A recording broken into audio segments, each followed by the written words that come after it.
Hello, everyone, and welcome to the Truth That Heals podcast. I'm your host, Ryan Anthony Hernandez.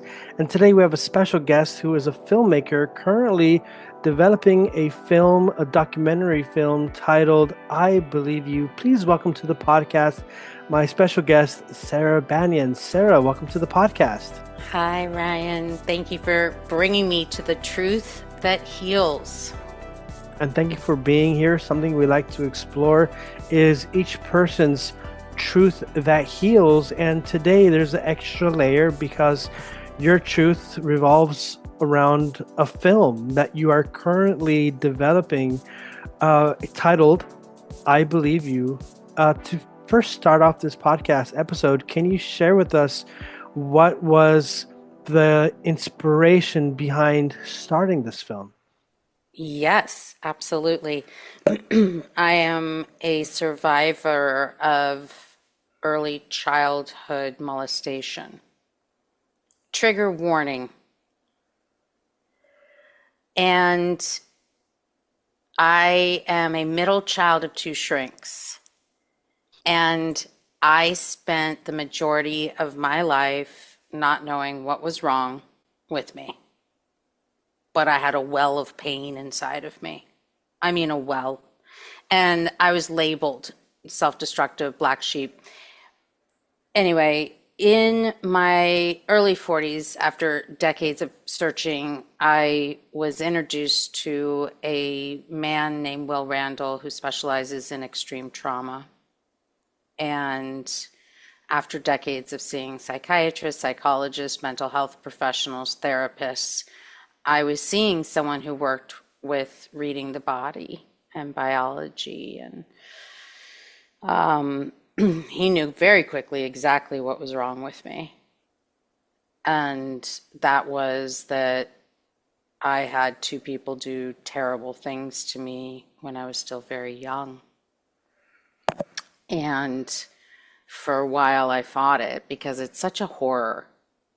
I'm like, no, that can't be, that can't happen, right? It's so evil. Something like that happening to someone so innocent, and yet this is an epidemic. It's happening to children all over the world, regardless of age, race, sex, gender, height, weight. It's happening.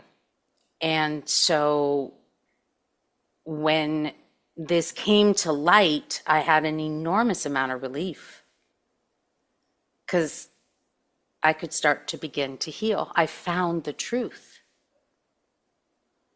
The thing is, no one else wanted to hear about it. No one wanted to hear about it. I was like, I found the answer. And the stigma and the shame around this was so intense. People did not want me talking about it. They do not want me talking about it. And yet, how can I not? Like, I know so many survivors. I know so many victims of this kind of abuse, this kind of trauma, sexual trauma as a child. It's happening, as I said. And so we were leaving survivors alone. And I felt like in my privilege, I've had access to phenomenal care. And if I found the one person who changed my life, I knew he could change others. So as I was in the beginning of my healing process, I flew to Will. I hired a film crew. I opened a new credit card, and I filmed a 3-hour interview with him on identifying, understanding, and beginning to heal from the invisible scars of childhood sexual trauma and abuse. Something that you said was that you really discovered the truth that this guy, Will, is that his name? Will, yeah. That Will really helped you to see what was your truth. My question for you is because you've mentioned how you were surrounded by professionals over the years. What was something different from Will's point of view that really made a difference? Yeah, I think we touched on this on when we last spoke, which is he could read my body. What he said in particular, because of the age at which it happened for me, is I would freeze. And because I was an actress in a former life, I knew how to cover that. So other analysts or psychiatrists who were putting a wall between us, who were actively psychoanalyzing me, they weren't reading me. They weren't in the foxhole with me. Like Will could sense and feel what I was feeling because he was in there with me versus trying to understand what happened when I was 9 years old. He is an expert in body language, I would say. He would totally beg to differ. But he noticed that I would freeze, and that's a symptom called feigned death. Feigned death is where, and I'm going to put this in layman's terms, you, because of the trauma that's happening, a part of you dies. And you stop breathing and you freeze. And he'll say that's a very young response.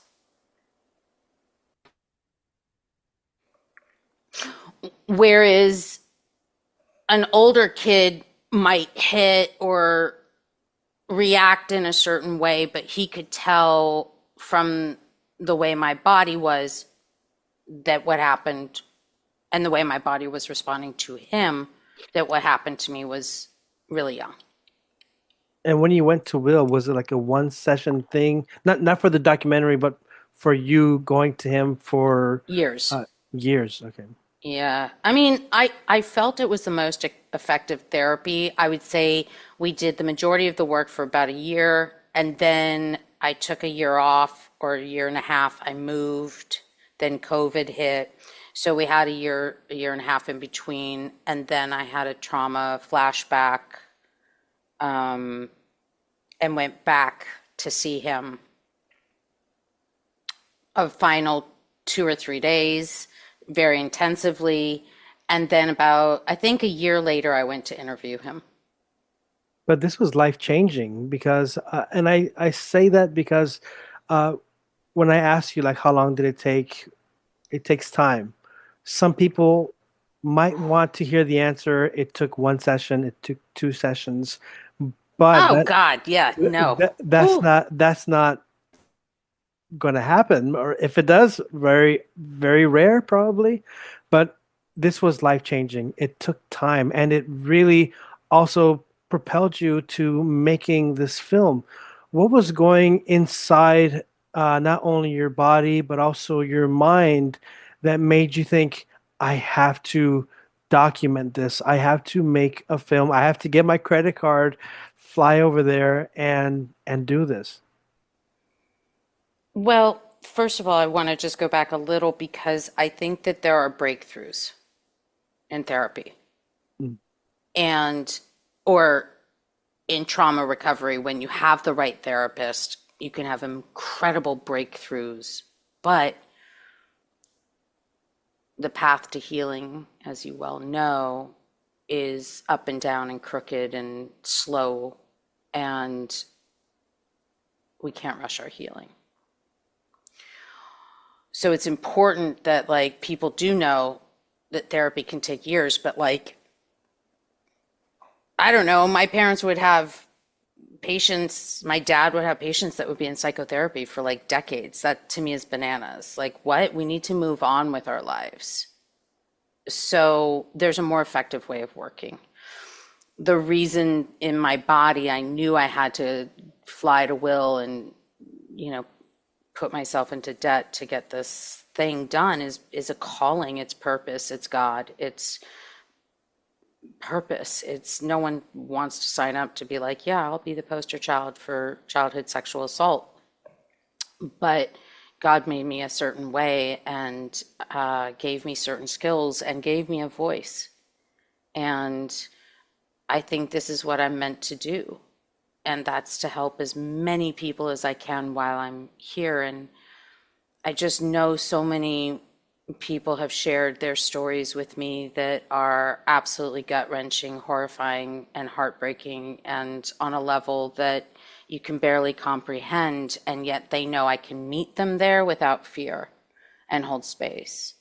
And so a lot of those people that I've met did not have access to the type of care that I had access to, nor did they have an understanding of what like a great therapist looks like. And I think with so many people searching for answers for with mental health right now, in any field, there's good and there's bad. And Will happens to be phenomenal. And so I wanted people to set the bar really high, but also to see that there are people like Will out there, and there is work like the work Will is doing with other therapists that he talks about in the interview that can really help. And that's what I want people to know is there's hope. Like I am living testament to the fact that there is hope. And what are some things about Will that are so great that you think other therapists could learn from? He's not afraid to go there with a patient. He's not afraid, like, oh, okay. Will would run late, which, like, as a therapist child, I was like, what is this? Like, I had never met a therapist. I was like, where's the clock? I want to know where it is because I know at a certain time I need to wrap it up because right at a certain time it's over. And I remember the first time Will ran late, it was like 20 minutes, and I was like, what the F? And then the patient came out, and I just was like, rock on, man. Like, and I brought it up to Will, and he was like, I've actually seen patients like stand up and give each other a hug. Yeah, if the work's not done, the work's not done. And that's such a unusual stance to take nowadays. He's kind, he's generous, he's compassionate, he's empathetic, he's absolutely present. He's he's extraordinary. He doesn't phone it in. And he's just a remarkable, enlightened soul. Plus, he's a great storyteller. Sorry to interrupt. No, A no. great storyteller. Well, thank you for sharing about, I mean, uh, the qualities that he has, because I think there are therapists out there who might be a little bit too professional, where it's almost like a cold encounter. And it sounds like Will has this warmth and, like you were saying, empathy, which sometimes it really helps. It's everything, man. I was psychoanalyzed from the time I was a child, and that disassociated me to the point that I could have swung into like sociopath. I was fragmented in so many different ways over and over and over and over. As a matter of fact, every time I went to another therapist, I was fragmented over and over and revisiting trauma that wasn't the actual trauma. I've had a student have a therapist stop her mid-session and say, this is too intense for me. You need to find someone else. Like, ugh. So I just wanted people to watch an interaction because Will and I have a great rapport, and some of the feedback that I've received from survivors is they feel like they're in the room with us. It's a 56-minute film. I think 56 minutes and 16 seconds, but don't quote me on the seconds. But I've shown it to about 40 people, and they feel like they're there with us, which is everything that I did. And I edited this and have been editing this for 3 years. Like everything was done with the the care of the survivor or the victim in mind, and the integrity of the person watching it being, and the safety of the person watching it being our number one priority. At the same time, I think people feel a little surprised that there's some levity and there's love and there's hope, but we do not shy away. No. We talk about some intense stuff. Yeah. And now talking about the film a little bit deeper, who is the intended audience? Is this for only survivors or is it for a broader audience? I think it's for survivors. I think it's for family members. Super important. I think law enforcement, I think anyone who works with kids in foster care, I think that any parent should see it, because we talk about the difference between a child who goes through this trauma and is helped by a parent versus a parent who doesn't pick up on it. And the differences are remarkable, like between a child who has a healthy, normal life versus a child who is going to go through a lot emotionally, physically, psychologically, sexually, physically, spiritually. The list goes on and on and on. The ramifications of this kind of abuse are pretty intense. So I think we have a very wide-reaching audience. I'm really proud to say that my mom recently was able to watch this version. She's been having a really hard time with it, and so it's been kind of off topic. And recently, I was able to show her this version, and she understands it more now. And I think for anybody who has gone through this kind of abuse, to have a parent say, I understand, is, well, it can be also very triggering because it's like, no, you can't. However, but I understand and I believe you are really important statements.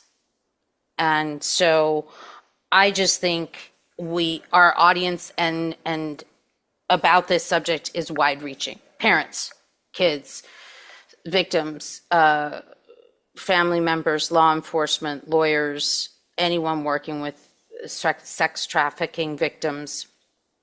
Yeah, there we go. And what are some challenges that you face at the beginning of making this film? And you're still developing it. Are there any challenges that you are encountering as we speak? Well, I mean, I'm always working to raise money. I've financed way too much of this myself, but I believe in it so much because I see the effect that it has that I kind of can't stop. So I am continually raising funds, and that is a very challenging thing to do. But I'm getting there. But each month I'm like, well, I've got nothing left. So it goes on pause and it goes on hold. And we're there now, but I will seek another round, and maybe someone listening today knows someone. I am covered under a 501c, so it's a write-off and tax deduction, which is lovely. But there's also I think the emotional challenge was for me the fact that because I'm the editor, I have a co-producer and a co-editor now, but I'm working on this. It's revisiting the trauma, the subject matter every single day that I work on it. And so, that in and of itself has been quite a journey and probably really healing. But man, that's a lot of truth to dive into every single time I work on it. You know what I mean? It's like, oof, oof. And the topics that we had while editing, it's like, all right, are we gonna, are we gonna cut it anal? Good luck on the film, and I know you always need funding. Is there a place where people can contribute? IBelieveYouFilm.com, where you can watch the trailer, and then if you are able to donate, even if it's $1, $5, that's amazing. That will take you to, once you go to IBelieveYouFilm.com, it will take you to an Alira fundraising platform, and you can read about like the tax deduction and all of that stuff. So, but I Believe You Film is the place to go. So when this film is complete and it's ready to be distributed, Yeah. will it be live stream? I mean, live stream. Will it be like streaming? Will it be in theaters? How? It's a good question. I don't have the answer yet. As like if you asked me along the way, Sarah, what's the next step? I would tell you I don't know. I just keep taking it. And I guess, listen, there's a lot of books out there that could tell me the right way to do it, but I've never believed in the right way. I've believed in finding my way. And so that is what I'm doing. And I also believe that the right platform will emerge. I don't think it's going to be traditional, but I also worked with Apple hosting, and I want to get it over to Apple, and I also want to get it to PBS because they have apparently they do have a great platform. So we will see. It is yet to be revealed. Okay, well, for the audience, I'll be leaving that link that Sarah just mentioned, so you can go over there. And please feel free to contribute and share it with others so that others can contribute as well. Because the project that you're doing, it is a product of your own transformation, and it's also the work that Will has done. I mean, because he's had to put in so many hours, and like you were saying, I mean, this guy, he's really uh devoted to Yeah, his work, passionate. So I think that's something that we can admire in a person. absolutely. Yeah, exactly like what you're doing right now. Thank you. It's true. Well, Sarah, thank you so much for being a guest on today's episode. Finish this episode. Can Yeah. you share with us your truth that heals for today? When you take time to settle and to get away from stimuli, you can start really finding your true authentic voice outside of your trauma. That beautiful, pure child voice is there inside of you. The person that you were before the trauma happened is there inside of you. So nurture that person, love that person, mother, father, uncle, auntie, that person. Be your best friend. Love that person unconditionally the way you want to be loved, and you will begin to start to heal. Thank you so much, Sarah. And to the audience, thank you for listening to today's episode with special guest, Sarah Banyan. Thank you.